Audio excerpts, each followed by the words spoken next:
Hello mga manay, good morning. So pupunta ako ngayon sa kabilang bahay kasi magluto tayo. At ayun, nagdala ako ng plato. So sobra, ganito mga manay, sobra kahirap mga manay kapag mag-renovate ka kasi yung mga gamit mga manay ba na nagkagulo na. Ayan oh, tingnan nyo yung update natin sa ating bahay. Iyan, meron ng semento dito at ayan na din.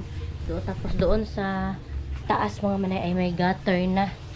So yun, nagluto ako ng mga manay, itlog na maalat dyan. Tapos, ayan mga manay, oh, kagulo na talaga. Wala na, hindi na siya malinisan kasi nga yung mga nagtrabaho, gahapon, magkalat gahapon, mag-abog-abog gahapon. Ayan, oh, tingnan nyo ha. Ayan, oh, yung tiles namin meron ng semento, natabunan na ng mga semento. Ayun, sa ano na to, ang tawag yan, magaspang na ba, ayan oh. So pero hindi na to namin mabudgetan mga manay kasi super laki na ng nagasto namin sa pagpatayo ng poste, tapos yung sa atip namin mga manay doon sa taas. So yan, kaya hirap mga manay magpatayo kung yung pera mo ay sakto-sakto lang. Pero okay lang, oh, kung sakto-sakto. Tapos, magka-short ay, hala. Kutsilyo, eh. Nangita ko kutsilyo mga manay kay magluto, magprito ako ng talong. Tapos itong, tawag nito, hirap mga manay. Ganito mga manay, kaya hindi ako makapag-vlog kasi walang saktong, video. Hindi ako plaster o tarong. Tapos super gulo talaga dito. Kaya yan mga manay, ayoko masawayan kasi nga binabash na tayo dito sa social media.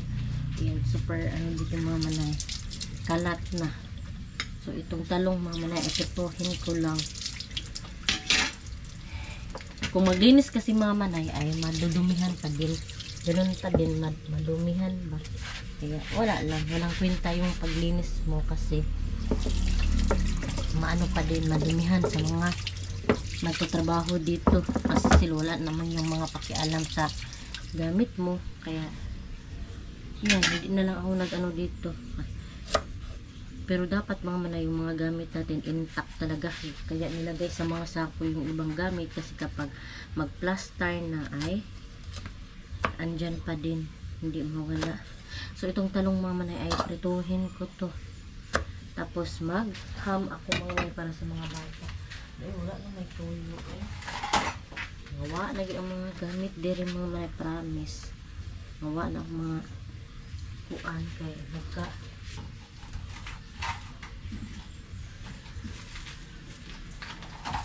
nagkatutuan ba. Kunya, baka mamaya mga manay pupunta sila dito. Sabado kasi ngayon, so mag-duty sila. Sana matapos na to, hindi pa maano yung birthday ng mister ko kasi birthday ni mister ay April 30. Kaya pilis naman mga manay ay March 19. Kaya hindi kami dito makasalibrate sa Kapilis kasi nga hindi pa tapos, diba? So magham tayo mga manay.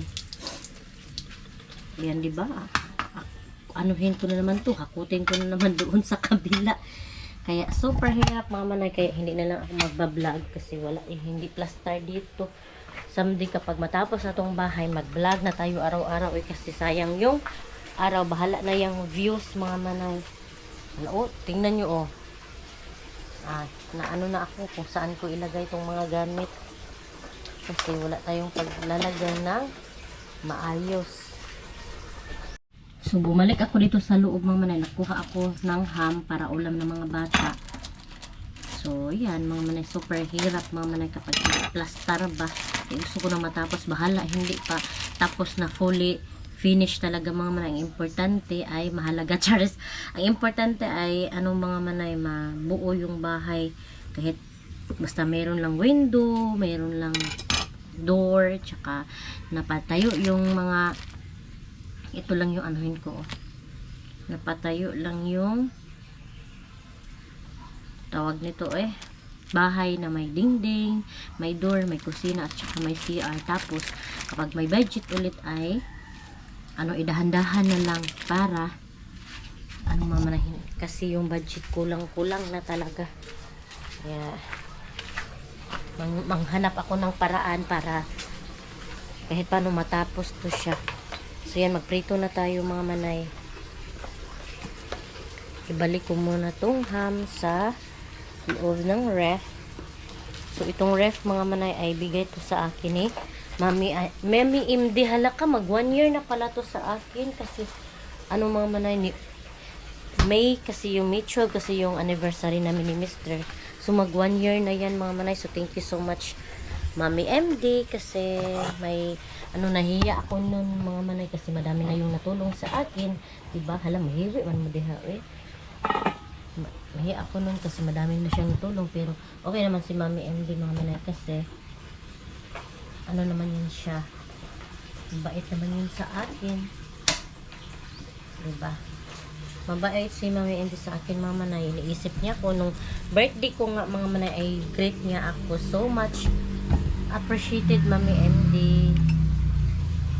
Kaya nahiya ako niyan mga manay kasi tawag niyan, madami nang natulong sa akin.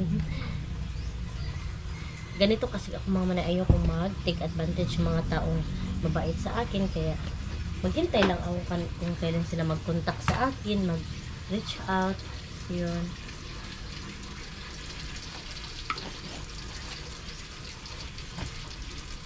Ganun talaga mga manay ang buhay. Charis.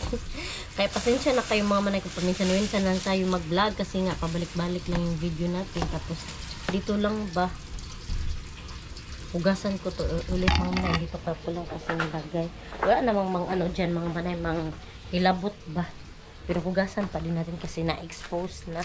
Tapos open pa naman yung bahay natin ba. Buslot na. Wala na nakuan ang balay. Kaya buslot na yun siya. Mamaya pupunta na yung mga trabahante ng bahay. Sana matapos na Sabi ng yung panday ko mga manay, daw 2 months daw. Sana 2 months matapos na. Kasi 1 month na siya kasi sa taas yung concentrate niya. Super tibay kasi yung natin at atip. Steel kasi yung ginagamit ba. Mga puthaw. Kaya super tibay. Diba? Ayan, nagpainit pa ako ng mga manay. Ayan. Oven. Tapos ayan. Left over to na oil, pero tinakpan naman yan, malinis yan mga manay. At saka magham tayo.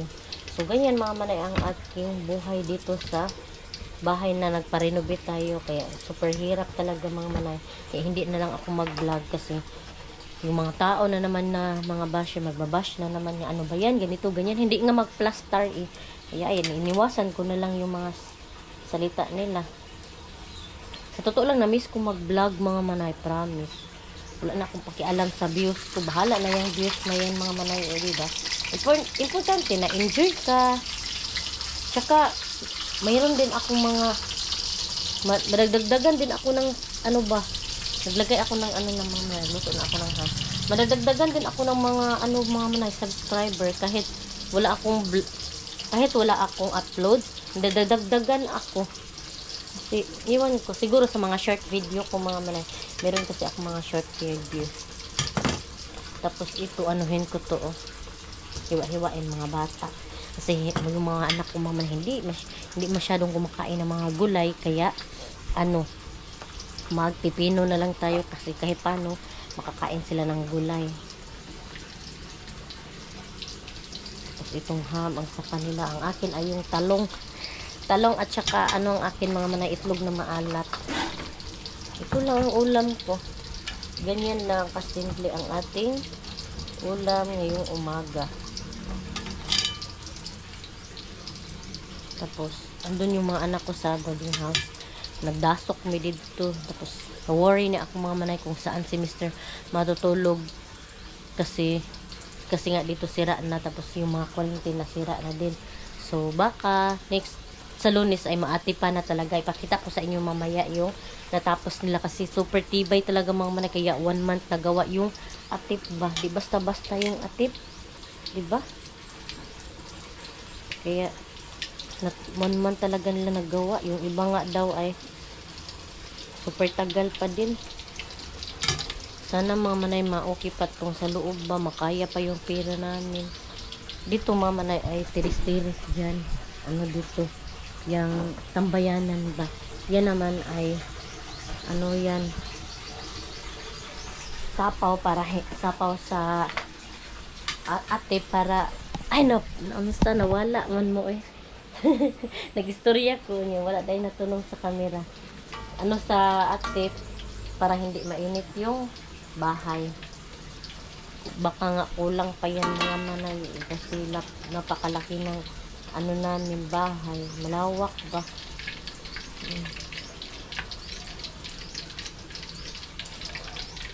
Naano ako mag-vlog mga manay kasi nga ganito yung sitwasyon namin dito. Tapos wala namang ginagawa. Kung magluto lang naman, ya wala pa din. So siguro pag tapos na talaga tong bahay ay ipakita ko sa inyo yung bahay namin. Diba?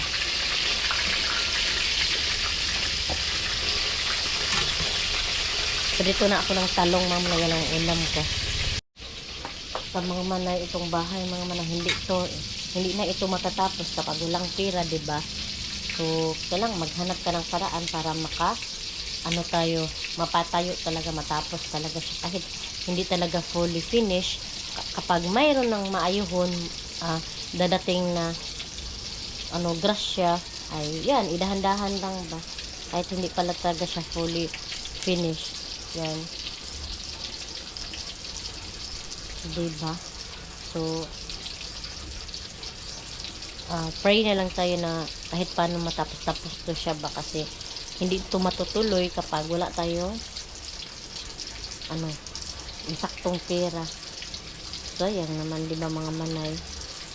So sayang lang ang napatayo kung hindi tatapusin. Kailangan tapusin talaga. Diba? Masayang lang yung mo paggawa.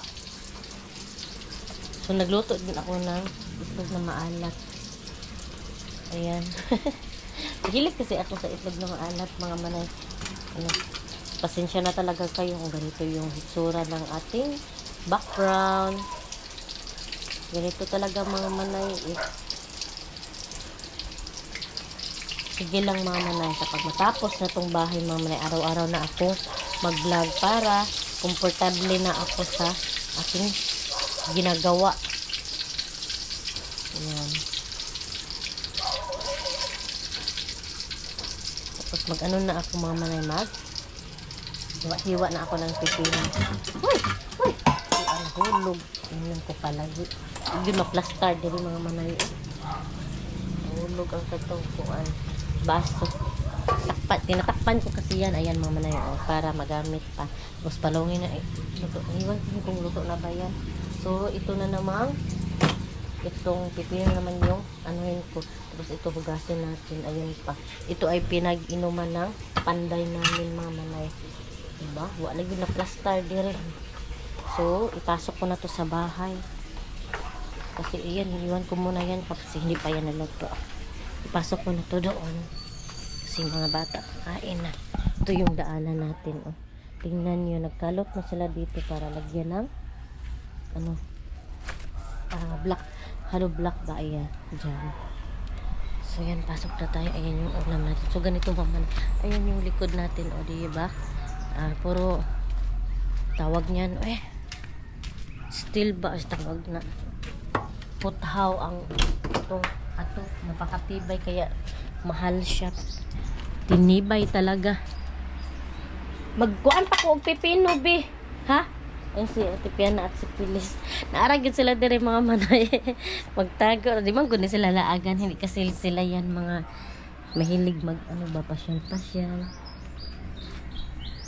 So, dito ulit tayo sa loob mga manay kasi tatalo na to ni para may tayo kahit paano may gulay-gulay ba. Wala among kutsilyos. Binuot ko na usa naman yun eh. Gasar ito eh.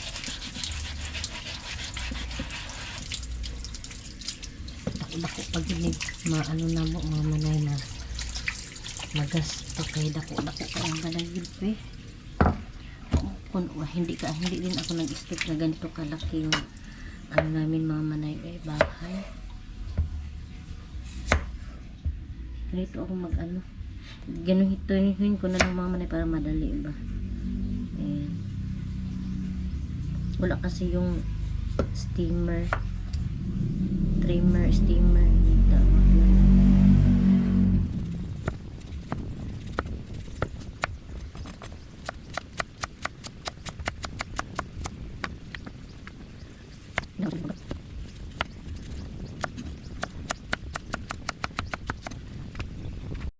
So dito na ako sa loob mga manay, magkain na kami. Ayan yung labunon ko mga manay, yung ayan isang basket. So ito yung tubig namin. So dito kami nagluluto. Hala! Ano nakaluto lagi be? Hala, wala na siya kasakbo. Ayan, akala ko naluto yung kanoon. Daot da ining rice cooker. Oo, nakita ko siya. Sa manaoy. Ano siya na plaster. Naoy, nag-expect dyan ko nga naluto ni ba. Ano, magitan-aw piyan. Daoton. Ay, ako. Hindi pa kami makakain mga manay kasi ayan, hindi pala to na hindi pala nag-cook. So, ayan yung pipino, tapos ham, tsaka anong tawag nito? Eggplant. Talong, tapos itlog na maalat. Ayan. May bread kami dito mga may bread. Eh. Kaon na kabe? Ayun, nalitimpla hibi kay lisod ka ay wala tay kuan. Wala tay sugar, wala asin, ana. Gusto ni pilis mga manay patimplahan. Pero nikahan yung mga gamit. Pero okay naman be. Wala lang gapon. Yan ah. So ganito ka. Gulo yung burning house namin kung mga manay kasi madaming gamit ba. Yung TV namin andyan sa kilid. Hindi namin nilagay doon kasi masira naman kung doon ilagay. Kasi open na yung bahay namin. Tapos grounded na yung mga kurente ba. So yan mga manay, hintayin na namin magluto para kakain na kami. Tsaka i-update ka kung kayo sa bahay mamaya. Ipakita ko sa inyo yung mga natapos nila. So yan mga manay, habang niluluto pa yung kanin ay ipapakita ko sa inyo yung tips dito sa likod at saka sa harap. Ayan, thank you Lord kasi mainit na yung panahon. Ayan. So ayan yung atip natin, o diba? Napakatibay talaga mga manay, as in solid talaga siya. Ayan, napakalawak mga manay. Super laki nito mga manay. Hindi talaga ako nag-expect na ganito kalaki yung ano ba, bahay namin. Kaya malaki yung gasto. Wala pa yung panday. Ay, nandito na yung panday mga manay. Ayan, tinabunan dito mga manay para hindi magalaw yung sa loob. Dito na pala sila. Ayan na sila. Ay, si Erwin. So, ito yung ano ang harap. Ayan, may gutter na. Ayan. So, yan. Ayan, diba? So, ano ito mga manay. Matapos na itong bahay. Ano naman, dahil ka? Wala pas, Jo. Ayan, panday na naman. Ha? Pero mo duty man to, no? Lagi, okay. Para maatupan na ba? So, ayan mga manay. Mahumalagaan, gutter. Yung gutter mga manay ay nalagay mo. Ayan. So, yan. Ang ating update sa ating pagbahay. Sana mga manay ay matapos na itong ano natin, bahay, para makalipat na tayo ba. Excited talaga ako mga manay na madandahan kasi sa aming pagtitipid ni Mr. ay nakabuo kami ng ganito. Tapos mga ano na lang mga manay kapag ano ba, idahan-dahan na lang namin to sa paggawa na yung aso. Ayun, tingnan nyo. Dandahan na lang namin sa paggawa kapag hindi pa siya fully finish. Kasi ang importante mga manay, kasi yung budget natin mga manay ay baka makulangan tayo. Ayan oh, solid talaga, diba? Kasi yung budget natin baka makulangan tayo, so idahan-dahan na lang natin kapag may grasya, mga manay. Kaya sipagan natin sa pag-vlog. Kaya ayaw kong mag-vlog kasi nga nade-discourage ako sa ano natin, porma dito sa bahay. Hindi ako komportable. Tapos mayroong mga basher na mangingialam sa ano natin, sitwasyon dito na ganito ganyan. Kung alam nila talaga kung ano kahirap yung sitwasyon ko, tsaka lalo na yung pag-aaral ng mga bata, maghatid sundo pa ako lang naman kasi mag-isa, tapos kasi si Mr. I duty, so kailangan ko talagang ano, mga manay, maglihok ba at saka mag-relax, anong tawag niya, maglihok, maggalaw, na magtiyaga talaga, mga manay, sa pag ano dito, asikaso dito sa bahay, lalo na may mga panday na inaasikaso. So wala na akong idea na mag-vlog kasi pabalik-balik lang yung ano natin, content. So kaya yan, tapos mas maganda kung someday na matapos to ay maka-ano na tayo, maka-vlog at saka maka-live na tayo sa YouTube, kasi mga manay, sa doon sa boarding house super hina ng signal, hindi ako makapag-live. Tapos kung dito tayo mag-live, ano naman, as tawag ano, alikabok ba, tapos pangit yung background. Gusto ko kasi komportable ako, mga manay, at saka magandahan din yung mga viewers ko para maging masaya ang lahat, diba? So yan, mga manay, siguro dito ko na lang muna i-end ang aking vlog. Thank you so much sa mga nanood. Sa mga hindi pa pala nakasubscribe, please subscribe my YouTube channel and click the notification bell para updated din kayo sa aking next video. See you in my next vlog, mga manay. Bye bye and God bless. Ingat po kayo parati.